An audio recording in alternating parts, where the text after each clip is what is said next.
تو میں آج جو آپ کے پاس یہ ساری بات کرنے کے لیے اس لیے آیا ہوں کہ ابھی ہمیں 8 مارچ کو یا اس سے پہلے 7 مارچ کو ہمیں ایک امریکہ نے ایک باہر سے ملک نے، میں نام مطلب میرا کہ کسی اور باہر سے ایک ملک سے ہمیں میسج آتی ہے،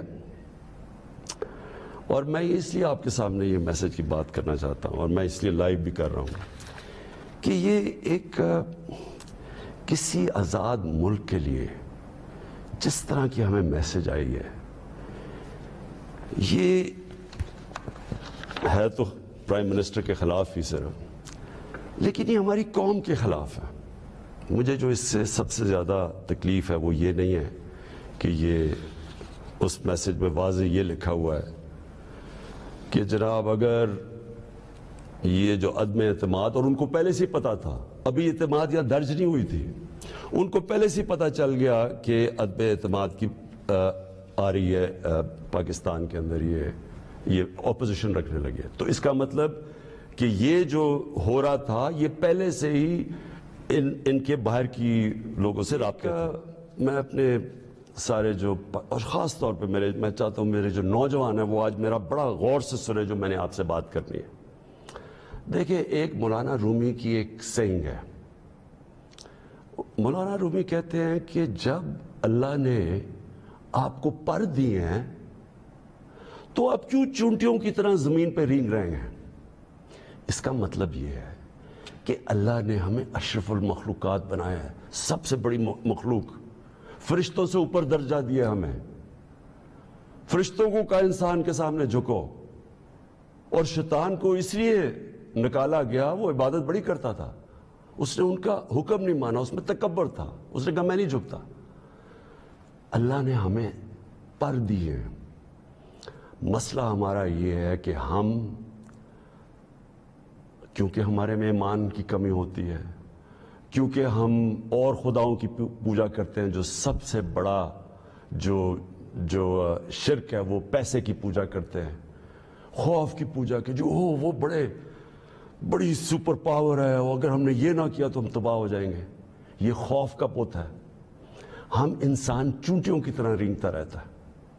تو پاکستان، میں نے اس کی اونچ نیچ دیکھی ہے۔ ہم نے شروع میں، ہم چھوٹے تھے، ہمیں یاد ہے جب پاکستان ایک تیزی سے اوپر جا رہا تھا، ہماری مثالیں دی جاتی تھیں۔ صرف اپنی قوم کو بتانا چاہتا ہوں کہ میری طرح کا آدمی پولیٹکس میں آیا کیوں؟ کیونکہ آپ اگر پولیٹیشنز کی زندگی دیکھیں تو ان کو کسی کو بھی کوئی پولیٹکس سے پہلے نہیں جانتا تھا۔ ان کی کوئی بڑے کم ایسے لوگ ہیں جنہوں نے زندگی میں کوئی چیز اچیو بھی کیا ہو۔ قائد اعظم محمد علی جناح بہت بڑے پولیٹیشن تھے، لیکن انہوں نے، وہ ایسے تھے کہ سارے ہندوستان کے اندر وہ سب سے بڑے وکیل سمجھے جاتے تھے، تو ایک وہ یعنی ان کی حیثیت تھی پولیٹکس پہ آنے سے پہلے۔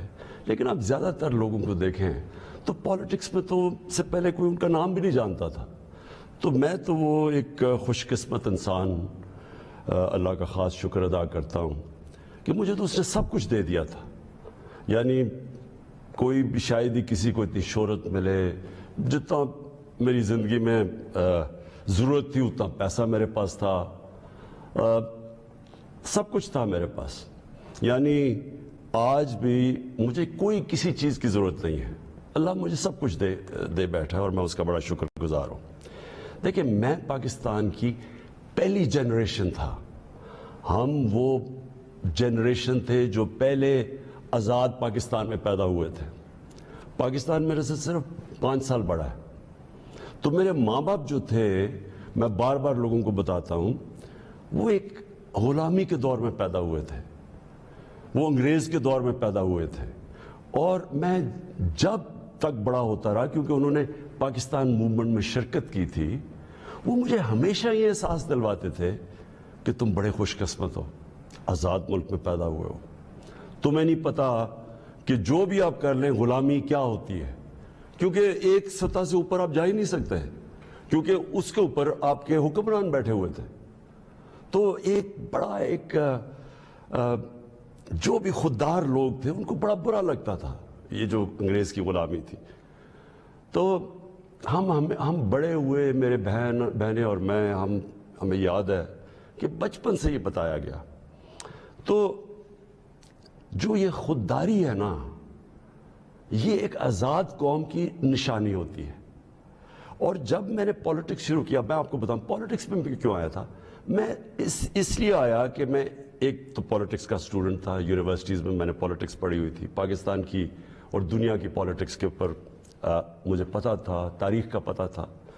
میں اس نتیجے پہ آیا کہ ہمارا ملک کبھی بھی وہ ملک بن نہیں سکتا جو خواب تھی علامہ اقبال کی، اور جو قائد اعظم جیسا لیڈر، یعنی جس طرح انہوں نے جدوجہد کی اس خواب کے لیے کہ پتہ تھا کہ انہوں نے زندہ نہیں زیادہ دیر رہنا.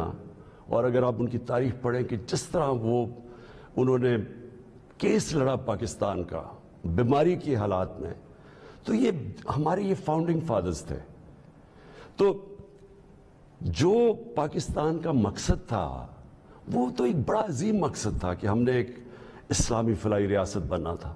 یہ ہماری قرارداد پاکستان میں یہ لکھا ہوا ہے ہمارے فاؤنڈنگ فادرز کا کہ ہم نے ایک، جب ہم کہتے ہیں اسلامی فلاحی ریاست تو یہ سیدھا چلا جاتا ہے مدینہ کی ریاست پہ، کیونکہ ہمیشہ مسلمان اس کو ماڈل سمجھتا ہے اپنا.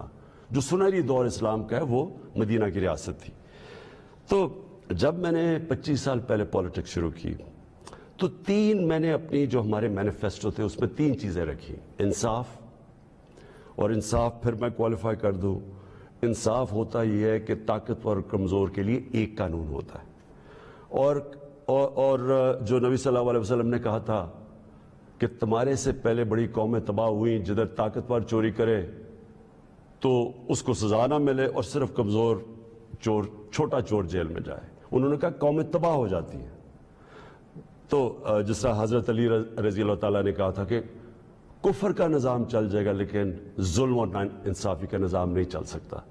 تو یہ بیسس ہے ایک انصاف، اور دوسرا انسانیت، رحم ہوتا ہے ایک اسلامی ریاست میں جو کہ مدینہ کی ریاست میں پہلی فلاحی ریاست بنائی گئی تھی، جو میں بار بار لوگوں کو کہتا ہوں.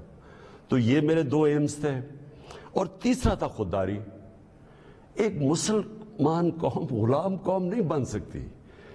جس قوم کا نعرہ تھا پاکستان کا مطلب کیا، لا الہ الا اللہ. لا الہ الا اللہ کا تو مطلب ہی ہے کہ سوائے اللہ کے آپ کسی کے سامنے نہیں جھکتے. وہ شرک ہے. سب سے بری چیز اللہ کو لگتی ہے کہ جب آپ کسی کو بھی اللہ کی جگہ پہ رکھتے ہیں. تو یہ غلامی جو ہوتی ہے، یہ جب آپ کسی کی بھی پیسے کی غلامی، خوف کی غلامی، یہ سب شرک ہے. کیونکہ لا الہ الا اللہ انسان کو آزاد کرتا ہے. یہ 3 تھے میرے آج سے 25 سال پہلے. آپ دیکھیں کہ میں مینیفیسٹو میں یہ 3 چیزیں لکھی تھی. مجھے لوگ کہتے ہیں عمران صاحب آپ اسلام کا نام استعمال کرتے ہیں. میں اگر میرے میں اللہ ایمان نہ ڈالتا میں پالیٹکس میں کیوں آتا. جنرل مشرف کے سالوں کے اندر 11 ڈرون اٹیک تھے. ان دونوں کے بلکہ سارے یہ تینوں اکٹھے اقتدار میں تھے. ان کے 10 سال میں اس ملک میں 400 ڈرون اٹیکس ہوئے. ایک دفعہ ان کے منہ سے نہیں نکلا کہ مذمت کرتے ہیں ہم. حامد کرزئی، مجھے یاد ہے افغانستان میں جب ان کے ڈرون اٹیک یا وہاں بمباری سے افغانستان کے بے قصور لوگ مرتے تھے، وہ مذمت کرتا تھا.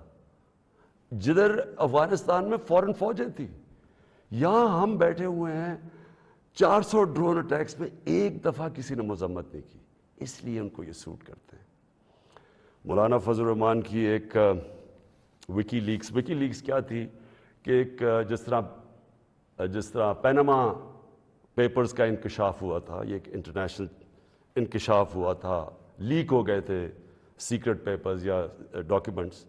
تو پیناما جو وکی لیکس میں وہ انکشاف ہوتا ہے کہ جو پاکستان کے اندر امریکی ایمبیسڈر تھی این پیٹرسن، اس کو مولانا فضل الرحمان اس کو فضل الرحمان کہتا ہے کہ مجھے موقع دے دے، میں بھی وہی خدمت کروں گا جو باقی آپ کی خدمت کرتے ہیں.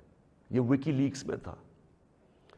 نواز شریف کا برکا دت کی کتاب میں ہے کہ وہ نیپال کے اندر نریندر مودی سے چھپ چھپ کے مل رہا تھا اپنی فوج سے بچنے کے لیے. برکا دت کی کتاب میں ہے کہ وہ نیپال کے اندر نریندر مودی سے چھپ چھپ کے مل رہا تھا اپنی فوج سے بچنے کے لیے. ڈان لیکس میں کیا تھا؟ ہندوستان کو میسیجنگ ہو رہی تھی کہ جناب میں فوج کے ساتھ، اگر فوج یہ کریے تو فوج کریے، میں نہیں کر رہا. یہ سوچیے، کبھی آپ سوچ سکتے ہیں کہ میرے آرمی چیف کو، جنرل باجوہ کو کوئی باہر کی قوت کہے کہ جی یہ دہشت گرد ہے، اور میں چپ کر کے بیٹھا رہا ہوں اور وہ میری تعریف کرے اور اس کو برا بھلا کہے. جنرل راحیل شریف کو نریندر مودی دہشت گرد کہہ رہا تھا، دہشت گرد کا چیف، اور نواز شریف سے دوستی تھی اور شادیوں پہ انویٹیشن تھی.